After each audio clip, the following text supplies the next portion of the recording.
What is going on, guys, and welcome back to the Across the Cowboys podcast.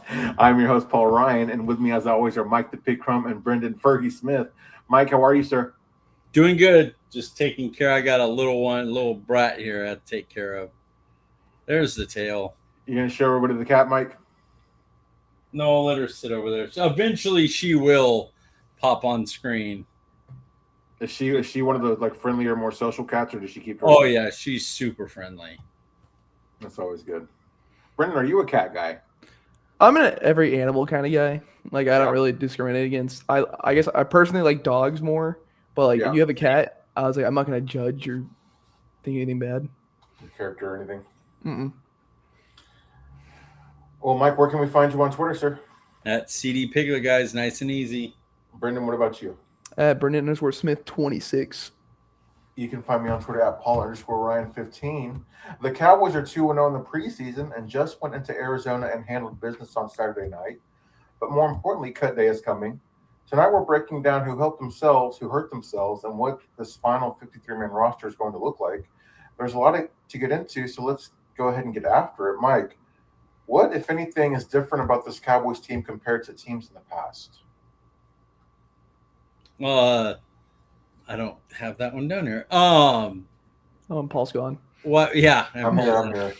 I would say coaching.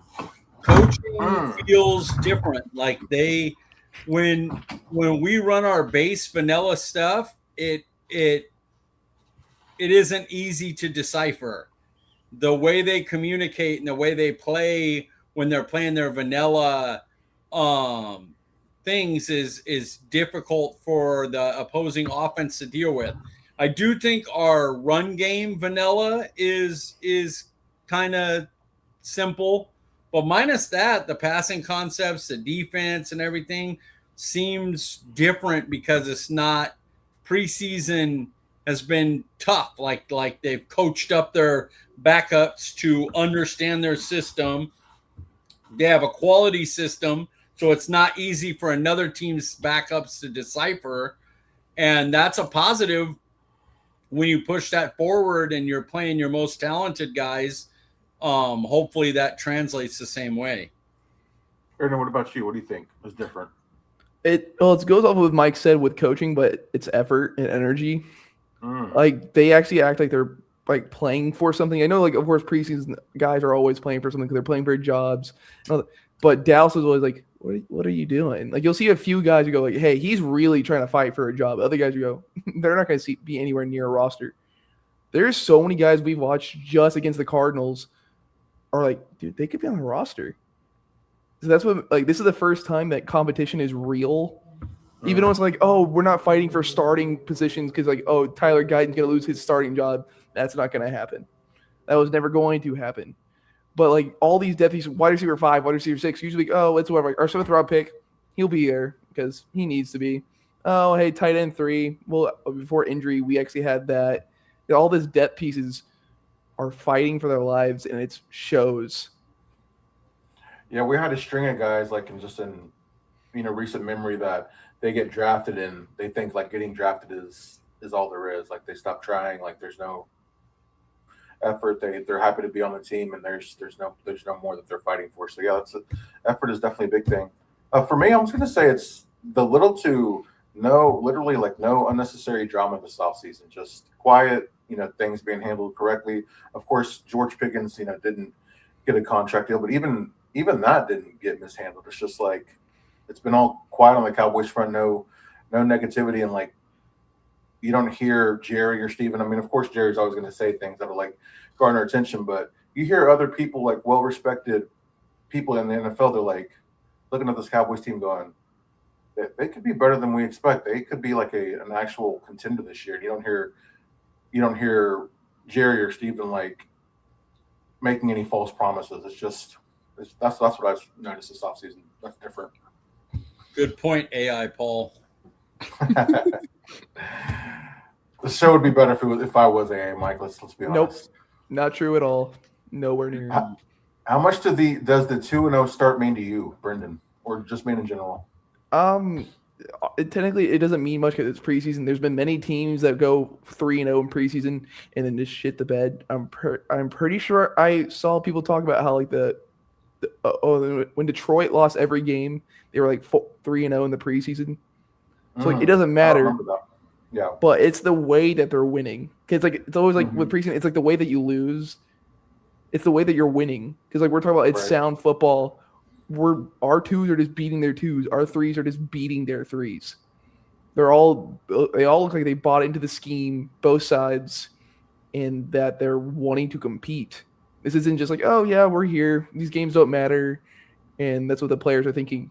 Like I said earlier, they're fighting, but 2-0, it's cool. It feels different, but in retrospect, it doesn't mean jack. Because you're not gonna look at like, oh man, we didn't make the postseason, but you remember when we went 3-0 in the preseason? Yeah. Like those three wins wouldn't mean anything. Mike, anything to add to that? No, I just wrote nothing. Yeah. It's weird though. Like it means nothing, but like Brendan said, just the way we're winning and everything, it kind of means a lot at the same time. Well, it's the record. I don't. They could be 0-2 if they're playing like they're playing now. I would be happy with it. I would just be like, oh, okay, the other team has better, fourth and fifth guys that aren't going to be on the team. I wouldn't stress about it because of the way the play is. But the 2-0 record, I don't care. What was your biggest takeaway from the Arizona game, Mike? Oh man, I'm trying to not do the obvious one No. because I figure Do the obvious one. I got to do the obvious one last week. You do. Actually, technically, there's two obvious ones. So yeah, you could go the offensive side, but I'm going to go Barham if I'm allowed to. Yeah, have fun. Yeah, of course. He looked like he here's the thing that people say. They go, well, he's doing it against the second and third stringers. And that's fine. But the question you have to have is like Cameron Brown. He is dominating the second and third stringers. When he goes up, so he gets reps against the ones. They keep bringing him up. And they said he made some plays, against the ones. That's fine. But then you look at that and you go, oh, okay, that's a guy I want on the team. But you don't. When you hear like, no, this guy's doing great, and he plays versus the ones, and then he goes in against like the other team's second team and just makes them look like his children. Like when he played, there was never a snap that he touched another body that the reaction wasn't everyone, every single time.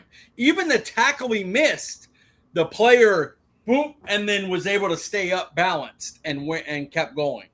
So when you see something like that, where it's like, I'm playing with dudes that aren't in my weight class, you're like, damn, I might have a dude here. And it's preseason. I said it in the tweet I put out. I'm like, yeah, it's preseason. I 100% get that it could mean nothing. It really could, but you also have to call what you see. And nobody else on the field looked like him.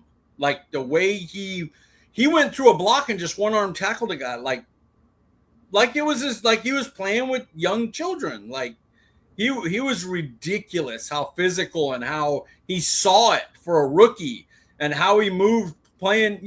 Every angle he took wasn't perfect, but his feet looked good when he was backing up. His reaction time when a ball was thrown, to the sidelines, he's getting there as the ball's caught and making the tackle. So Barham was like the, oh shit, like this dude looks like how you expect a first rounder to look. And we got him with the Osa trade pick.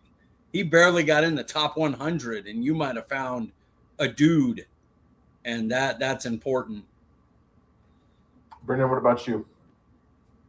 I'm trying my best not to talk more about Barham. I'm not gonna lie to you, because like I was telling y'all, I think he is my new favorite defender.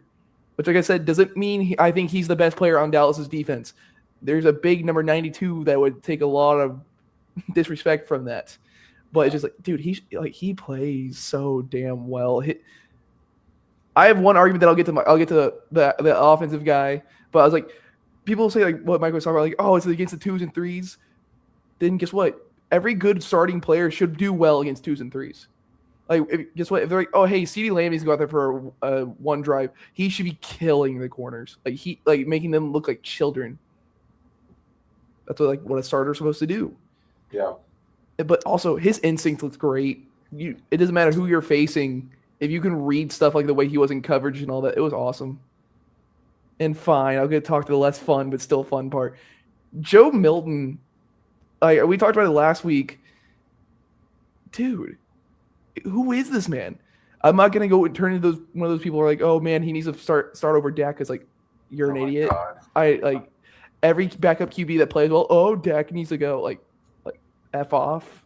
That's the nicest way I could say it without just cussing up a storm.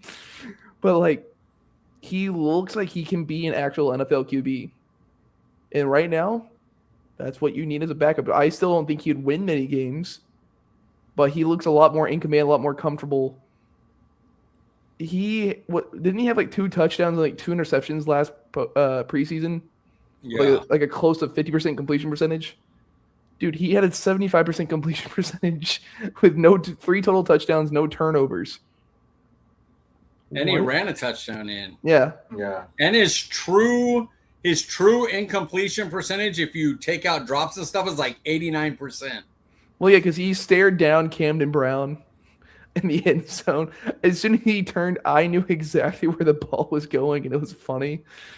But dude, that freaking dime Domingo was insane, dude.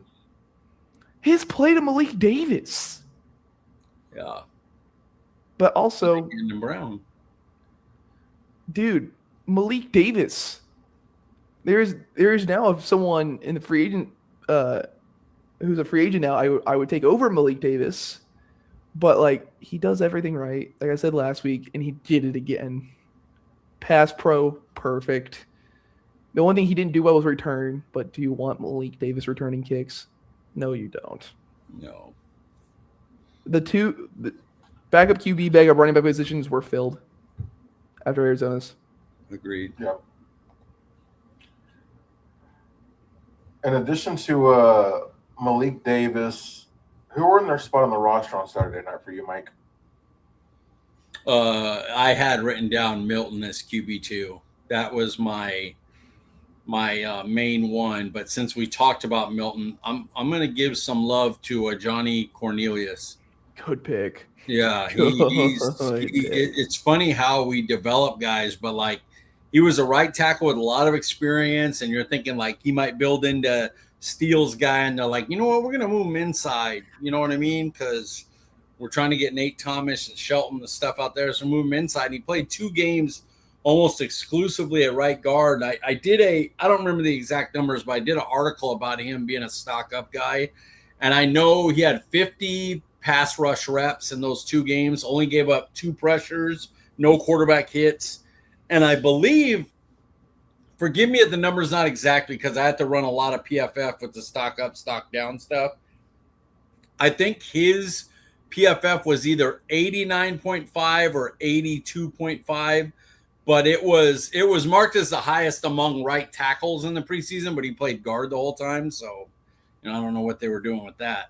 But he needs to be shown some love. He's going to make the roster as a reserve O lineman, in my opinion. What about you, Brenden? I think I wouldn't have said this earlier, and honestly, I would have really hated if this man made the roster a month ago. But I think Jay Toia showed more than enough to be your last defensive tackle. Did he have an offside penalty? Yeah. Dude, his bull rush on the center, I'm like, you can finally use your weight. He's usually just getting pushed around as a 340-pound man, just doing nothing. He finally showed effort and strength against the Cardinals, which we've never seen before. So I think depends on how many defensive tackles they hold. That'll be the better question. But I think if they hold, would that be 6? Yeah, 6. He'll be the last one. I think he could make the roster. Him, Dunn, and Withers all could make the 53, and they could all be on the practice squad. And I wonder, Toya, obviously they'd bring back because he's our pick, assuming he didn't make the roster. But, man, Dunn and Withers looked really good too. Marcus Dixon knows how to coach. This guy's really good. Crazy what the difference a week can make, because I know last week after the Seattle game, Zach and Brian and the G-Bag Nation, they were just talking about Toya being a potential like cut candidate after his game against Seattle. And, you know, here we are against Arizona, and we're talking about him, you know, making the 53-man roster. He played really well. He did.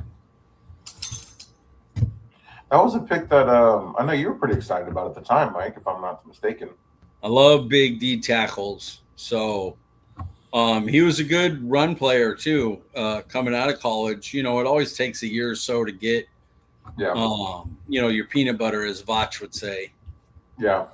But I was listening last night, and Vach was, you know, he rated a couple other people's shows, you know, and this one guy, like, you know, he probably had like 10 people listening to everything, and you know, all of a sudden these couple thousand people just raid your show, and he's like, oh man, he obviously didn't know who Vach Lombardi is, so he kept calling him Vouch. Oh, thanks, Vouch. Man, Vouch, that's cool, Vouch. And I was all, who was the guy? Do you remember?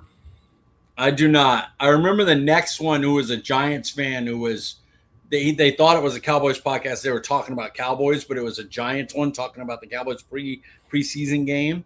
And he was real good. Like, you could tell he knows how to host. Like, he knew who Vach was, talked about his shows. He was like, hey, like and subscribe while you're here, man. It'll help. Like, you could tell he knew what to do to get his stuff on YouTube. He knew what he needed for the algorithm and stuff. So, you know, good for him.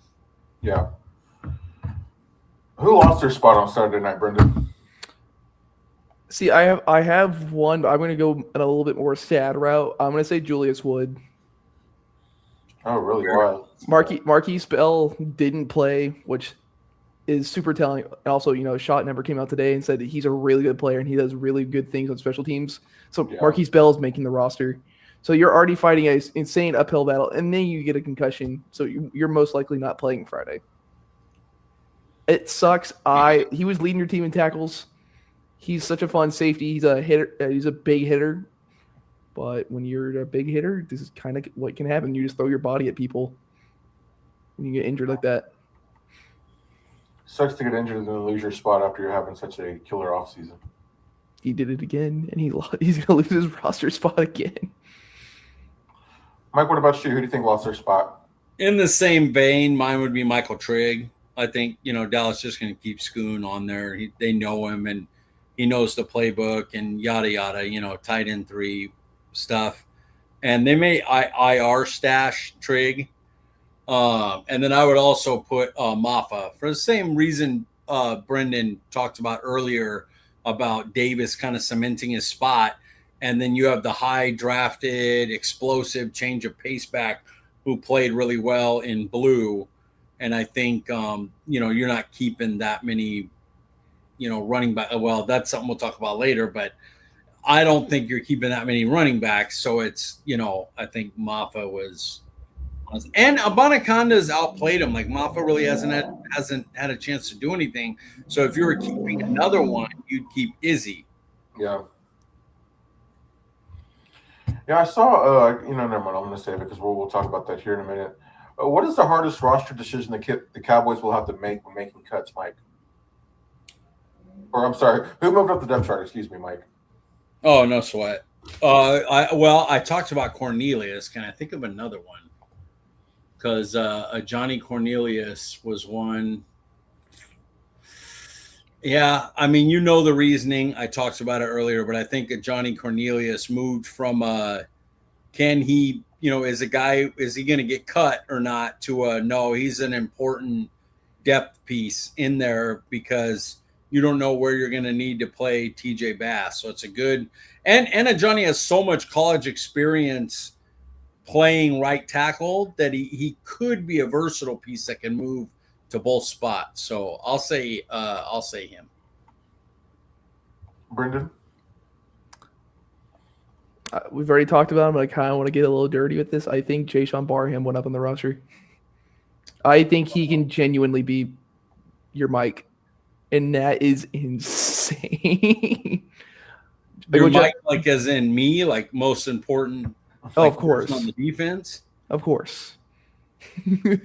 No, it's just like what Kavanaugh said. If you draft in the third round, you draft an edge rusher from Michigan, and he's your starting Mike linebacker. Dude, the value is insane. Are you ready for my? I was gonna make an article out of this, but I have so many articles coming out. I'm finding not enough time to construct it.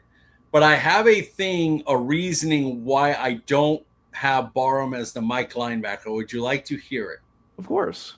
I believe he's the Zach Bond. And what I mean by that is there is a specific role about a specific thing about where Zach Bond plays and how he plays. So in Philadelphia and in our system, both, the power of the defensive line is at defensive tackle. So what I believe is if you look at Eagles, they put Zach Bond off Mike. He's not Mike linebacker. They had Nakobe Dean there.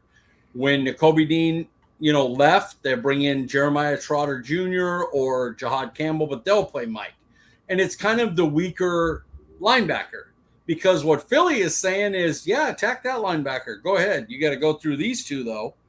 Where instead of going, hey, you're going to attack, what's their Nolan? Is that the right name? The Smith Jr. What is Nolan? You're talking about the edge rusher? He got in the first round a couple of years ago. Yeah, Nolan Smith. Nolan Smith. There we go. Nolan Smith, he's outside, he's smaller. You want to attack him on the defensive line. So what do? Well, we'll put Bond behind him.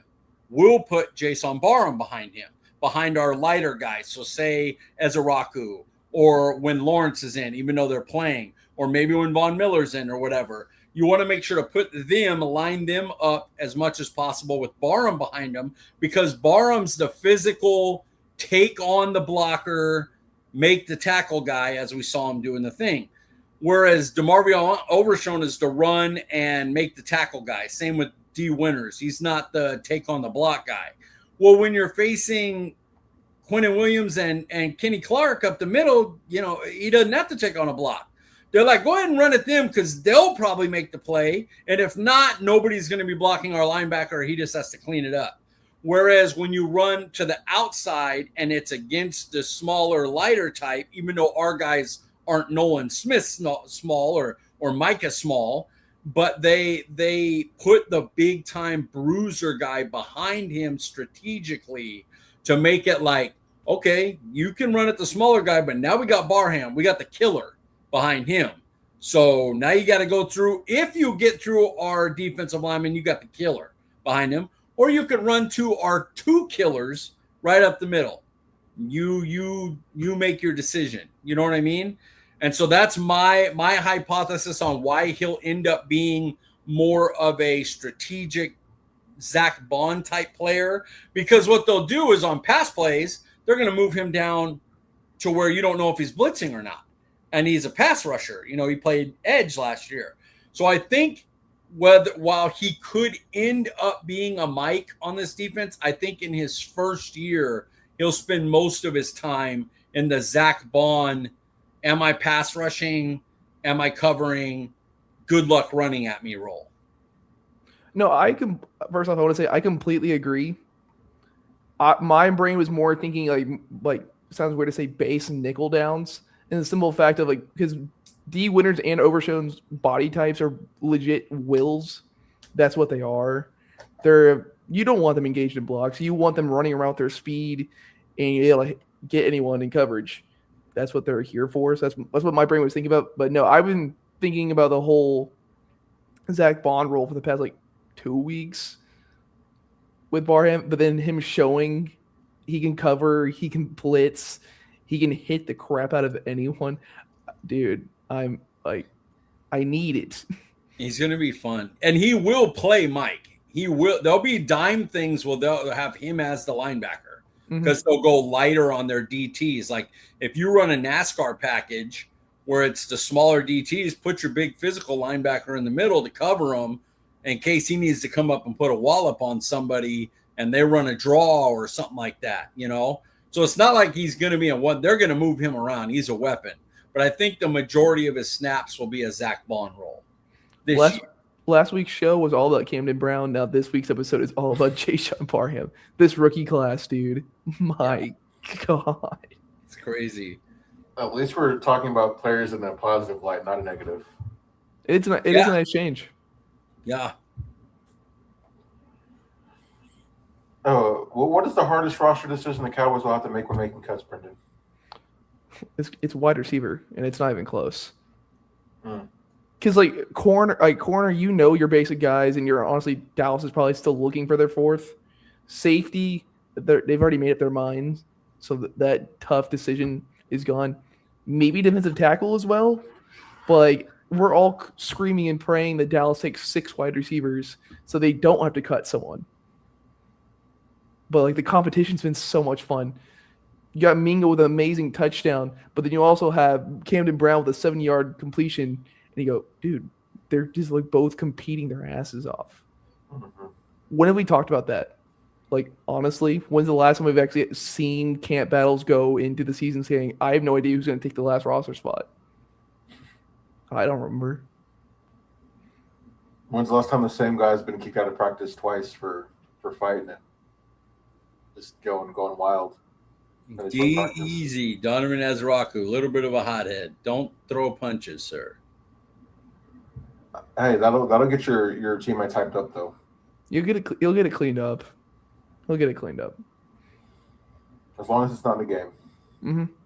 Yeah. Mike, what about you? You think wide receiver is the spot that's going to have the hardest decision?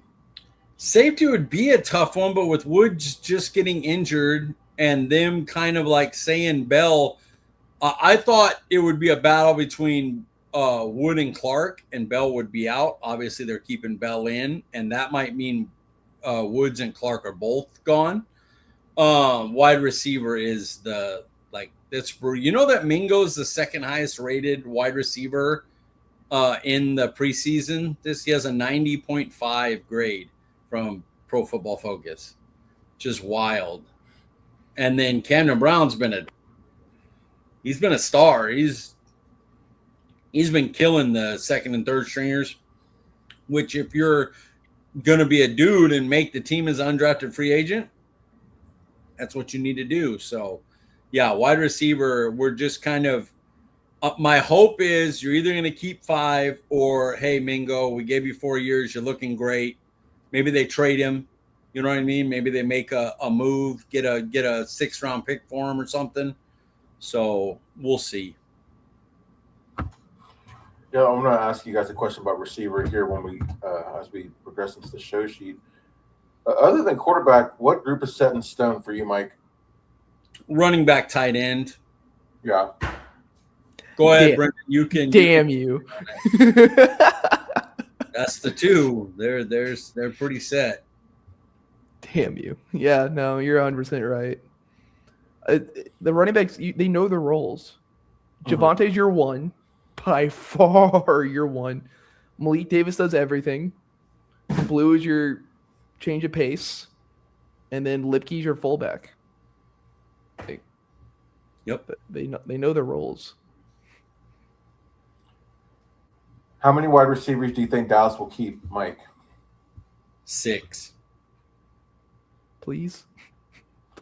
I don't think they'll get rid of Camden Brown, and if Mingo could bring more on special teams, then a linebacker 6 or a DB 11 or 12, keep 6 wide receivers. Who cares? You know what I mean? And he's a former 2nd-round pick, so he's probably harder to get to the practice squad. And he's been killing, and he's played well in special teams and everything. And it allows you to put Camden Brown on inactive, but keep him practicing every week with the starters of the team, getting reps with 1s and 2s. So it's a win-win until you need to bring somebody up to be a receiver. Maybe you work him in there, but for special teams, you could have Mingo do that, and Brown could be one of your inactive. So I don't know if y'all saw the tweet I posted from the podcast account, and I know this person is a required taste, but Dan Rogers, he shared his roster, his 53-man prediction, and he had Camden Brown not making the team. What are y'all's thoughts on that? We'll start with you, Brenden. I don't know what else he has to do to make Yeah, the I don't roster. understand it. Like, as Mingo played better, of course, like the 2 touchdowns for Camden Brown last week were phenomenal. But like Mingo's been doing everything. He's been doing special teams. Like, oh, but the value in that they did trade for him. Like, cool. Camden Brown has so much upside. None of us knew who he was 2 months ago. Or like, you can like everyone. Like, I know Voch like knew a lot about Barham coming in, so like he can hold his hand and be like, hey, I already knew way before all of y'all. We didn't know a damn thing about Camden Brown, and he's shown fireworks. I didn't even watch Camden Brown. I watched 300 players. Dude, there's only 2 players I looked at for the UDFA's: Hudson and Trigg. Those are the only players. I'm like, oh hey. Well, Trigg was like, I need him, but I was like, Hudson's like, hey, I know him.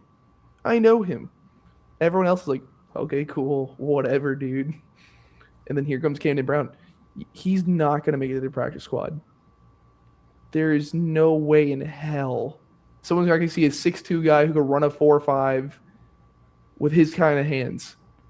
Like, no. I feel like my show sheet is different than y'all's, just so you know. And there's some questions on there, and I'm like, did you not look at the final one that I sent in the chat? He sent a second one. oh, he sent a second one. Mm-hmm. Oh, I was wondering why there was no. Did the second one have a top 5? Yeah. What's the top 5? I talked about that before the show. I was like, it's Things you want at the cookout barbecue. It doesn't have to be food related, but if you do say food or meat, you have to be specific. Brisket, sausage, chicken, I'll come up. salad, etc., etc. like I said, it's gonna turn into the whitest thing ever from when we talk. It's gonna be a white boy summer, Mike. I'll come up with the top 5 as we go. That won't be a problem. Okay, shit, that's funny. No worries, man. You're always on top of it. That's funny. Yes. Okay. Mike, did you have anything to add to the Dan Rogers? Camden Brown not making. He has me blocked. He was a fool. He kept putting dumb shit, and I would always crap on him. Basically, you don't know what the fuck you're talking about. This. And he was always a big kiss ass, and I couldn't stand him. And so finally he blocked me. So I have no idea, and I don't respect his work. I don't think he puts in the work. I think he's full of shit. Good to know. Yeah, he doesn't seem to be taken too serious. If you ever read the comments in this. No, I was one of those. If you go back about a year, I would destroy him all the time. No, that's stupid. This. And I would list out stuff. And then finally he just blocked me. All right, well, moving on here. Which tight ends will make the final cut? I think Mike, you might have already touched on that. Yeah, Fergy, BSF, and Schoon. None of us want Schoon, but that's what it's going to be. Yep. If Trigg had not been injured, do you think Schoon would be cut and Trigg would take his spot? He had a good chance. Yeah. They like Schoon, man. They like Schoon a lot. And they only have him one more year, and then he could leave. And for their analytics, they could say our second-round pick played with us all 4 years. So it looks like a good pick, even though it was a complete bust. So they do stuff like that, to elevate their analytics. So, yeah, it would have been an uphill battle, but he had a shot if he was able to show out like Camden Brown did. If he consistently played like he did in the first game, but added a little bit better blocking, he continued to block better, he had a shot. Yeah. How many starting caliber players do we have at O-line, Brenden? You have 6. You're 5 plus Bass. Not... Correct. How many do you think we're going to carry this season? Just 6, Mike? Oh, no, they'll take 9. Well, I'm saying, 6 starting caliber. Yeah. They'll bring a Johnny Cornelius along. They'll bring Shelton and make him inactive every week because he's a year away from being a year away, and they'll probably bring Nate Thomas. They might Thomas. Keep Levert. Levert has been really good, so maybe they take a 10th. But Yeah, they'll have guys, but he's right. They only have 6 starter quality guys. Gotcha. How many defensive tackles can we afford to keep without sacrificing good players at other positions, Mike? Oh god damn, I don't have this question on there. Let me think. Hugh, Clark, Otito, is JT. obvious. The 3 that are LT there.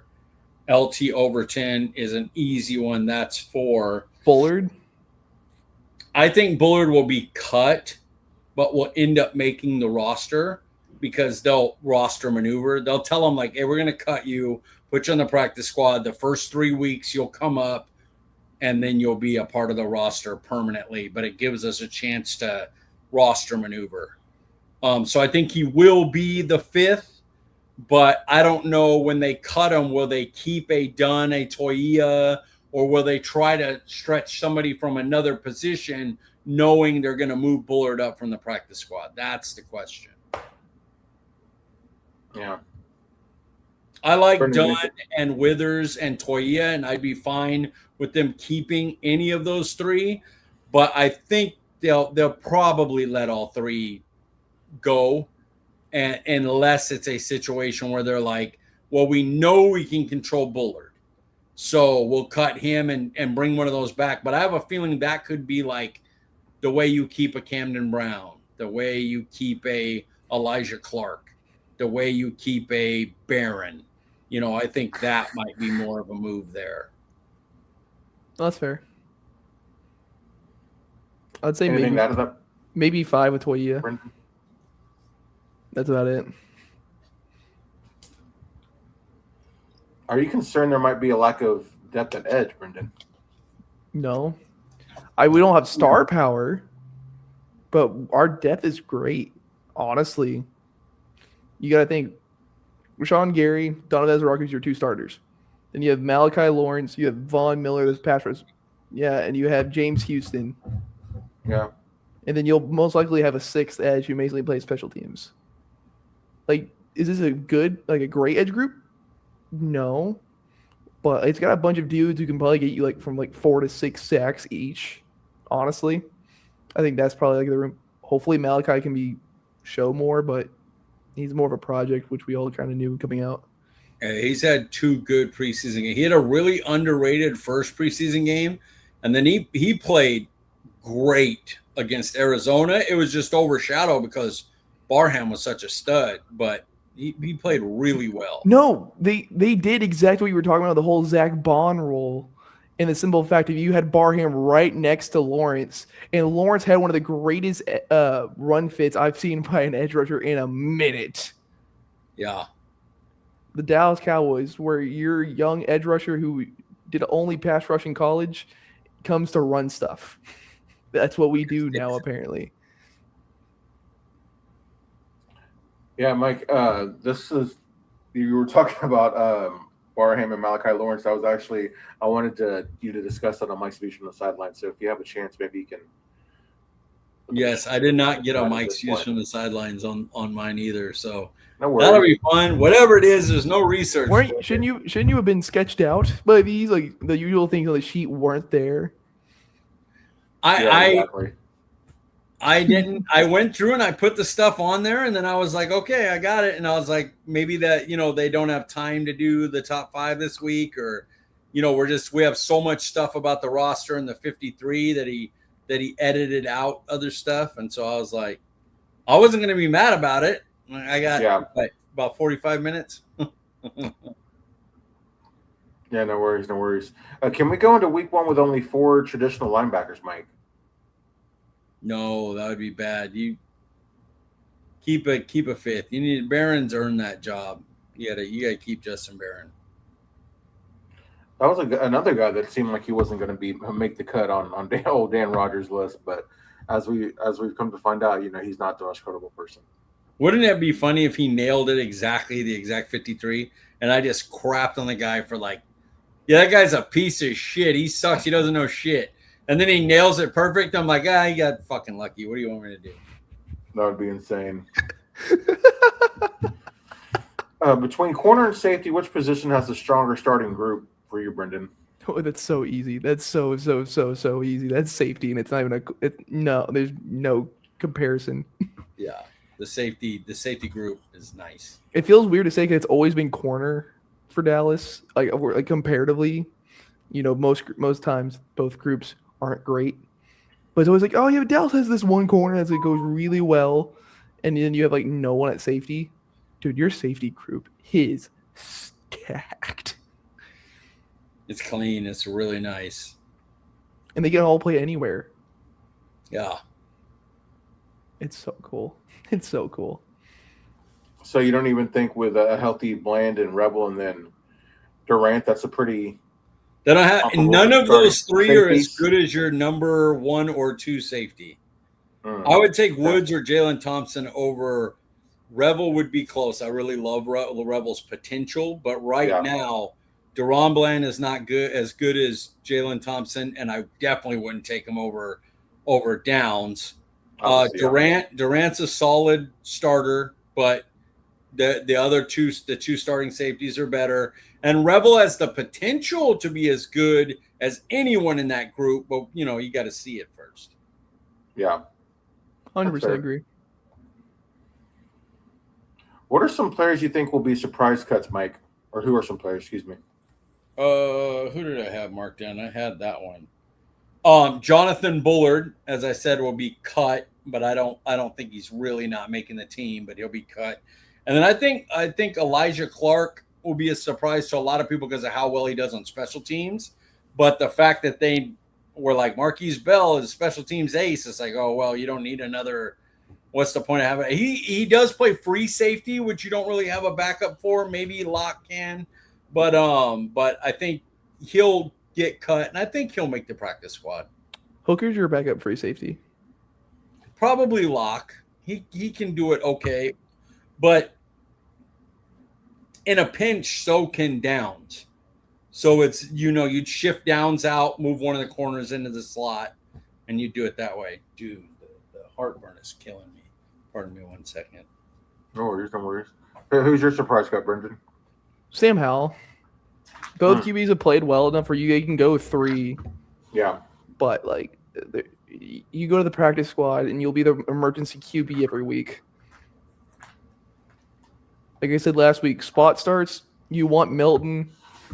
But if Dak's out for, a good portion of the year, it's Sam Howell. Gotcha, but they'll just do the old... Yeah, vested veterans, oh, hey, yeah, you're totally not going to be on this roster. You're going to be on this roster, but just, please stay. Yeah. So clutch. Who are some surprise players you think people will be who are some players you think people will be surprised to make the roster, Mike? Well, Marquise Bell, Schoonmaker, and Barron would be pick from one of those. Now, I guess Bell wouldn't be a surprise. So I guess my main one would be Barron. The only people would be surprised Schoon made it is the ones that are like how we are, but extreme. How we don't want him, but they'd be like, fuck that, he can't be on the team. He was a blown second-round pick.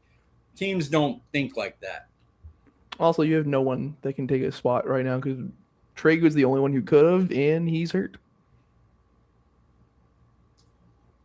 Anybody you think that people will be surprised about making the team, Brenden? The cornerback speed. EJ Speed? Yeah, I was thinking it was EJ Speed, but I felt like that could have been wrong. But yeah. Amir Speed, right? What is it? One of Let me look. Yeah, one of the two. Find out right now. But I think he hasn't played bad at all. I don't think he's played great, but you don't have a CB4. Devin Moore can't be your cornerback 4. He can't. He needs a lot of play. A lot Amir of play. Speed. Amir Speed. Good shit. Devin Moore needs a whole redshirt year, which honestly, outside of LT Overton, that's what your 4th rounders are. Redshirt years. LT Overton looks good. He's going to get snaps. Dude, Moore will not. If Moore gets snaps, people got hurt. And I really am a fan of Moore. I think him and Revel could be the future of the position. I really, really believe that. but he needs a year. He needs a year of like, I'm healthy, I play all year, I get my peanut butter, I get in the playbook. Well, yeah, that's what I was getting at because like I believe Dallas will go outside the building for cornerback 4. But if they don't, I would not be shocked if Amir's speed is technically that quote unquote cornerback 4. Do I feel good about it? No, but like he hasn't had a bad preseason. Do y'all have who's the corner that Reddy last year Stewart was always being sent on blitzes and stuff? And Reddy Stewart? Yeah. Do y'all have him making the squad? I do. Brenden? He should, but I have a feeling he could be another vested veteran where it's like, oh, hey, we totally won't bring you back. Oh, yes, you're going to be playing. He'll be one of those guys who cut to get guys at IR and all of that. I have a feeling Trigg could honestly go, unless they could put him on IR already. I think he'll go through the 53-man roster cut day, and then he'll be put on IR. Gotcha. Do you think every rookie we drafted will make the roster, Mike? No, Anthony's the wide receiver won't. He's practice squad. Yep. Pick one later round death guy to make the final 53, Brenden. I feel like I feel like I said earlier, either Jay Toya or Amir Speed. Okay. They're just good depth. Camden Brown. In my heart, he's already there. Yeah. I know I've talked about these guys like legit Amir Speed just a minute ago, but like Camden Brown's there. I'm going to be visibly upset Monday on this show if Camden Brown didn't make the roster and he got picked up on waivers. You're going to see me visibly upset. That would be quite the Brendan's bashing. I can't imagine. That would just be insane if he did not make this team, dude. I don't even know what would be a Brendan's bashing. It'd be a Brendan's sadness. Like low-key. Oh, yeah. Well, that would be new. Because like Mingo deserves a roster spot too, which is why the big debate is like, does Dallas carry 6 and all that? So like I would understand why they're more willing to compete this year and all that. But like Camden Brown is so much fun. Mm-hmm. Cameron Brown should be the wide receiver 5. He should. Mingo should be wide receiver 6. Hey, excuse me. All right, here we are with Mike's View from the Sidelines. Mike, what did you like and dislike about Barham's performance in Saturday's game? Well, the only thing you could possibly dislike, he missed a tackle on a screenplay. What not to like? Physicality, mentality, movement. The way he dipped his shoulder on that tackle for a loss, like a pass rusher, to get through the line on a run blitz, just nasty work. Like, so nice. But basically everything he did on the field is and then he missed the one tackle on the, and I even like how he played the screenplay. He just the guy didn't go to the ground when he hit him, and he wasn't able to wrap him because of the angle he took. So that's about the only dislike. Or what did you like and dislike about Malachi Lawrence's game on Saturday night? Lawrence played great. Lawrence really played on the interception. He had a pressure. He's been stout versus the run. I seen him take on a double team and make a play against Seattle. He lost contain on a play in Seattle. Can't make those mistakes. But you see, like, the best pass rushers in football do that consistently. I'm talking all of them. So, if that's going to happen occasionally, your pass rush mind gets ahead of your run the contained brain, and so you let the guy out. But I think Lawrence has had like the most underrated 2 preseason games. Like, though, if he plays like that, he'll play a heavy rotation of snaps for us as a rookie. All right, with Brendan's, is it going to be a bashing or praising? It's your choice, Brenden. Talk to us, man. There can't be any bashing. Like, yeah. We're 2-0. Our backups are showing out. Like, my only bashing would would be the fans that are trying to hype up backups way too much. Yeah. But like, this team just keeps competing. Like I feel like I'm gonna end up saying what I said last week, so I guess I'm gonna keep Brendan's praising short this go around. But like they all feel like they're playing towards the same goal, which you really can't say they've done in the past. It's always like, these guys are competing, those guys don't care. They feel like they made the roster. That guy's gonna get cut, so I don't even know why he's here. I think they're all just competing to win. And they've all got the same goal. Yeah, and our backup lineman, I think actually who deserves this is our backup lineman Pete. I don't know how to say his first name. Shyaz Pete. Okay, I really didn't want to butcher that. Shyaz Pete. He's a very shy guy. Dude, what he was able to do, that's just so cool. And then an entire section, dude. And every Cowboy got away from the benches so he could get his standing ovation. Like, that's so damn cool. How can you not love football? Like, how can you not love sports? Like, is he going to be on the roster? No, but that's a guy you keep in the practice squad. You keep him competing. And he's great for the locker room, dude. It's just an awesome story. No, his breakdown, I would have been running through a wall. Maybe the best I've ever seen. Dude. That was elite. Like, that was like movie-esque like breakdown, or like you're gonna get the players hyped up for the final play. And he says that shit. It's like, dude, I'm ready. That's like the speech you hear before the montage, you know? Mm-hmm. Yeah. It was sick, man. That was a really cool moment. All right, here we are with one word. After a strong free agency, an improved coaching staff, and a great draft, this Cowboys team is missing blank. Brenden. It sounds weird to say stars, but I feel like you need a star edge rusher. You could not. I think Christian Parker's about to go like insane, but it's like that in like corner to have like a guy like, oh hey, we can't throw there, or like, oh crap, passing down, we have to watch that guy for the edge rushing room, which they could still do. Josh Sweat was just gotten off the pup. A week before cut day. Now, why would that happen? I want to turn to Brian Windhorst. I'm like, what? See, now why did they do that? You give me Trey Benson and you give me Josh Sweat, then this answer is different. All right, Mike. I know you didn't. You're having to go off the cuff. Offensive tackle. Oh. Yeah, easily. Okay.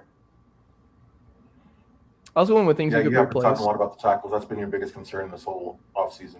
Last year, when we had the 32nd ranked defense, I was going, my biggest issue is offensive tackle. Because I know no matter how improved the defense gets, our offensive tackles are too weak to play the better teams and win. I want a different route here. I said this. I feel like this team is just missing some time and reps, with the new defensive coaching staff and everything. It could be a team that maybe experience, better word, could maybe be better than we're all anticipating. It's starting to look that way. I think next year, if you can keep Clayton Adams as your OC and you can keep Pickens, next year's team is going to be the definite dangerous one. This team this year could do something, but next year's expectations, if everyone stays and then they add another draft class in free agency, I will be genuinely thinking deep playoff run, or I'm sad. And this incredible draft class gets the year of the experience in peanut butter and off season. Dude, Barham doesn't even need peanut butter. Like he can't get much bigger. He can't. It's not possible. What she said. All right, here we are with top 5 things you want at the cookout barbecue. I despise you sometimes.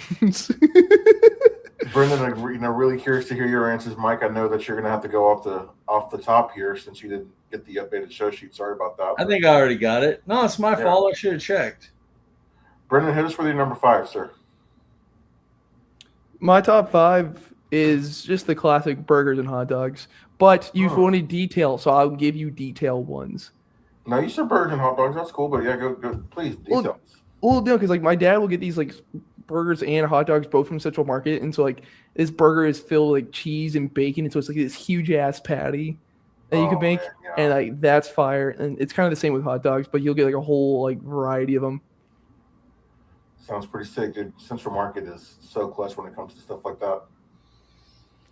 I will never see like other than what my parents gave me. I will never see Central Market again, for at least for a long time. So you get that big boy job. Yep. Mike, number 5 on your list, brother. I'm gonna go something with vinegary, so it cuts all the, a barbecue is gonna have all kinds of cheese and fattiness and everything. So say collards work, Brussels sprouts with a red wine vinegar type of dressing, an acidic salad, something vinegary. I will go, if you want specifics, I would go roasted Brussels sprouts with a red wine vinegar type dressing.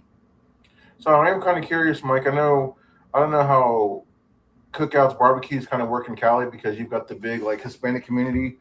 So you've got more like the carne asada and stuff like that. But it's like our briskets and ribs and stuff. Is that a big part of like the cookout barbecue culture in Cali too?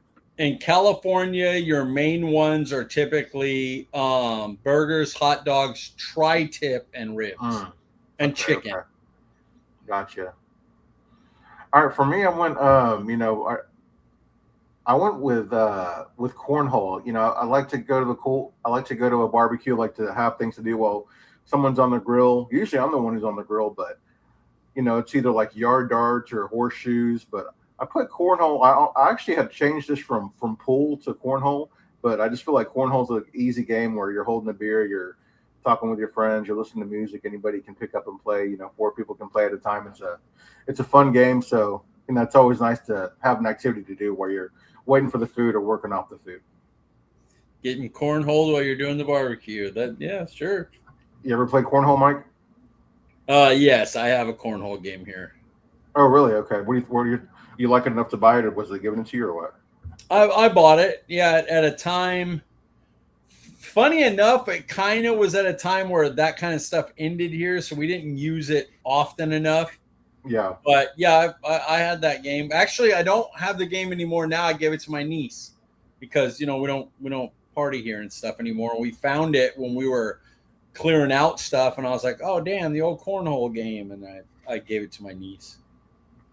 What about you, Brenden? Are you a big cornhole guy? Not like I'll do it, but like it's nothing but my family will really do. Young people are experimental, so Brendan's in that cornhole age right now where he's cornholing. It's just crazy to me. Like it's there's actually professional cornhole leagues, and you'll be able to see cornhole leagues on ESPN. I'm like, man, this thing blew up like beyond what I thought it would ever be. But number 4 on my list, I'm gonna go with. You can't have a good cookout of barbecue without some good music to set the tone, man. So I'm gonna go with good music. Yep, that's a good one. I just did all food in my head because that's what I go to. I'm fat and I cook. I figured it would be primarily food for this list, but I wanted to switch it up because I don't know, just this is kind of what I look for. Makes me think about when I am at a cookout, like what I appreciate the most, what gets the what sets the tone, sets the vibe. What's number 4 on your list, Mike? I'm gonna go. I put up in my head I was like bread, but I think I would go cornbread straight up if I'm doing a. Really? Okay. Yeah, I mean biscuits for me are more of a breakfast or I don't know about a cookout. I don't know if the biscuits fit with a cookout. I think cornbread would fit more. And then I've never seen cornbread at a cookout. What's that? I've never seen cornbread at a cookout. What is happening? Why would you not have cornbread in a cookout? Skillet cornbread? Typically at a like Texas barbecue is eaten with I mean of course some people do cornbread, but typically it's served with like white bread, Texas toast. Oh yeah, Texas toast. Yeah. That's a thing out here, but not as much. Yeah. Biscuits, Texas toast, probably in California it'd be Parker rolls, but I'm not as into like you make sandwiches, but I would rather have the cornbread personally. And since it's my list, but if you were doing what would they do in California, they'd probably do Parker rolls. Oh, okay. Brenden, number 4 on your list. So like if my family wouldn't really ever do like stuff like cornhole and all that. We would either do. I'm gonna kind of combine it, like, cause we'll either just do stuff in the like play like volleyball in the pool. We'll either play football out in the backyard, or like even if it's hot enough, like do like a huge long like slip and sliding kind of thing. When I thought of a barbecue, like I was talking to y'all, I was like summertime. So that's what I was maybe think. But that's kind of like the outside games we would do. Yeah. Yeah, swimming is a good one for a barbecue. I would probably, if I didn't do all food right here in my head, I would probably have thrown swimming in somewhere. Yeah.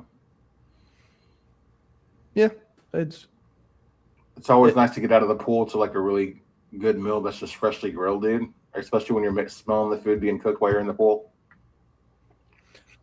What this honestly turned into, we're talking like a barbecue, kind of just turned into like a 4th of July thing. Now that I'm looking at my list, like you think so? Yeah. Fireworks. Fireworks, yeah. Every barbecue must have fireworks, dude. Yes, everyone. Yes, that's definitely in my top 5. All right, Brenden, number 3 on your list. So I put music as well, but like I'm gonna go into detail again because my family just plays mainly just 80s music. So it's like 80s rock, or maybe a sprinkle a little bit of 90s, but it's mainly just 80s rock. Like that's like what is played like at least 90% of the time. Ever mix in any like 80s pop or love ballads or anything in there? 80s pop will be played too. My dad just plays like an 80s playlist from Pandora. My parents are like won't go to Spotify for some reason, which is still an argument to this day. 80s music is such a vibe, especially in like a party scene. That's all I grew up on. Yeah. I like to listen to it while I'm at work. Number 3 for you, Mike. You have to have something loaded potato-ish. So it's a potato dish that has cheese and bacon. So it could be a baked potato. It could be a loaded potato salad. It could be a twice baked potato. Just you got to have something with potatoes, cheese, and bacon.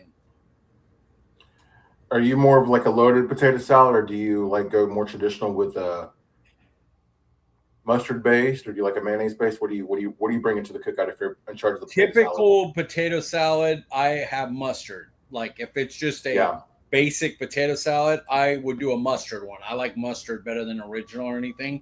But my favorite is loaded potato. Yeah.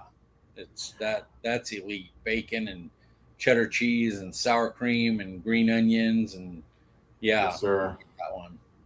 I know you mentioned like having the vinegary item to cut through the fat. That's what a mustard based potato salad helps with too.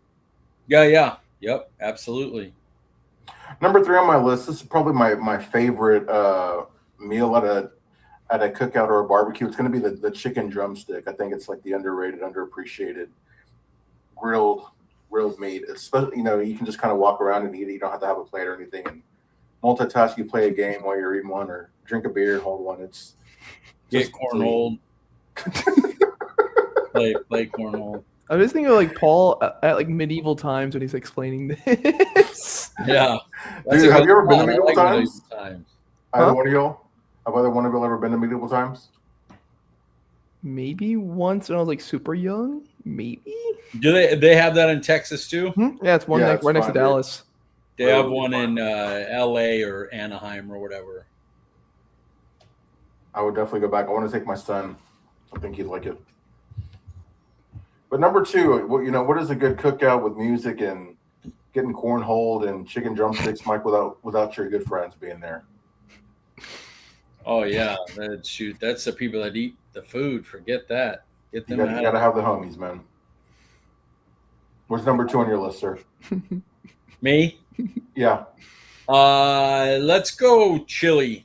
I like chili beans.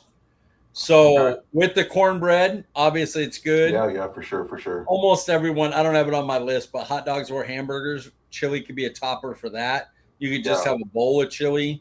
Like chili's just so versatile. It's easy. Just have a good pot of chili. Where is the chili cheeseburger rank for you on like your burger tiers, Mike? I like the chili on the hot dog more. I've eaten and made plenty of chili cheeseburgers. I like them, but I would do like a fufu one that had like bacon jam and arugula. Before that, I would do the old barbecue bacon burger with onion rings. I would do that before that. I would do the traditional lettuce, tomato. The onions are hard for me to eat unless they're chopped. But American cheese type before that. But I like them, but they wouldn't be like in my top 5 burgers. I don't believe. What about you, Brenden? You a big chili cheeseburger guy, or? Not really. I don't do anything really crazy with my burgers. I'll do like onion rings or onion strings. I'll do an egg. I'll do a whole crap load of bacon. Yeah, and all that. But like I don't do. I was like I don't do anything crazy. Yeah, I don't think I've had too many chili cheeseburgers. I've definitely had my fair share of chili dogs, but I don't know what to make of the chili cheeseburger. I'm not even sure I've ever had a good one. It's more something you could like do yourself, I think. Roasted tomatoes, bacon jam, arugula, garlic aioli. Do that and have your burger life changed. Okay, I'll have to remember that. Number 3 on your list, Brenden. Be number 2.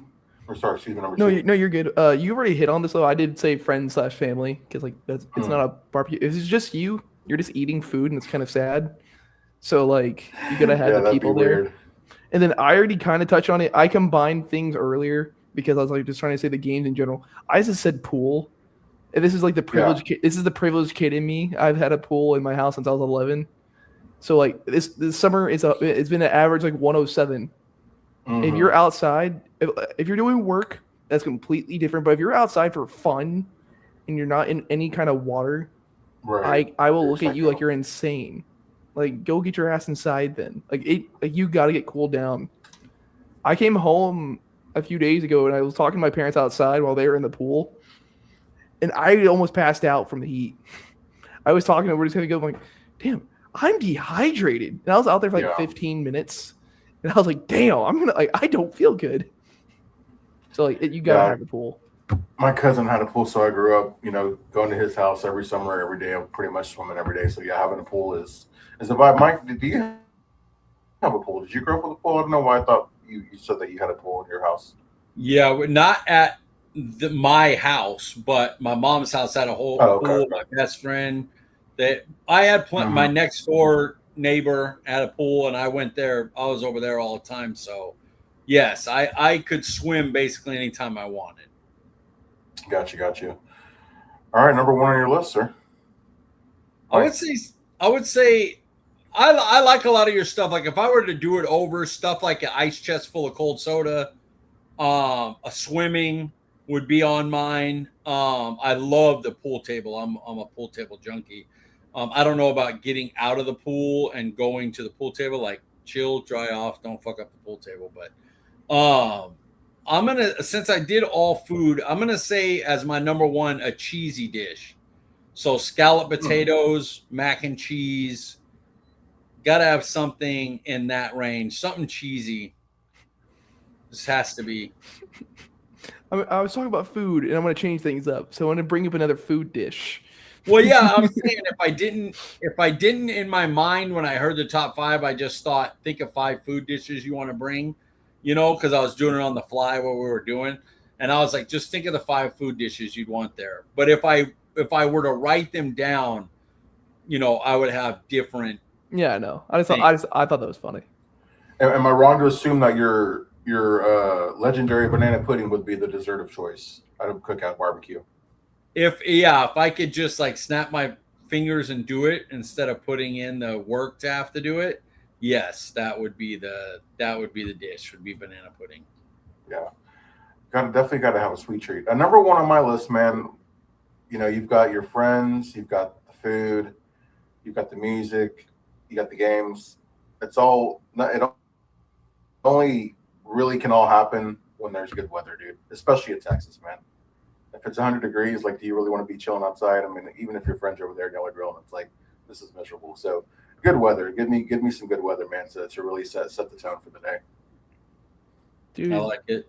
I can't wait to be able to walk to class in sweats, because that's what I do. I just walk to class every day. Dude. Yeah. I use hoodies to hide my fat. So, yeah, I would definitely. I don't understand you California people, man. It's 90 degrees. Y'all are still rocking a hoodie. It's I insane. do not do that.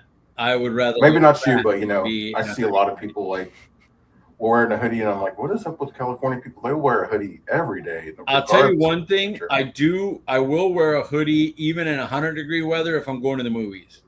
The theaters in California, you'll freeze in there. So it's Really? like I'll go to the movies, and it's funny because you'll see me like one of those people that's like, he's got like pants and a hoodie on. What's going on? It's like, because I'm going to the movies and it's freezing in there. All right. Well, you know, it was an interesting discussion tonight. Well, you know, Mike not getting the entire show sheet and everything, but turned out to be a great one as always. Dude. Before we get you out of here, Did Brenden get one? what? Yeah, I said the pool. Brenden, you got your number one, right? Yeah, I said you pool. said pool, right? Okay, Yeah. I thought that was 2. My bad. Mm-mm. At CD Piglet, guys. Brenden, At Brenden_Smith 26. you can find me on Twitter at Paul_Ryan15.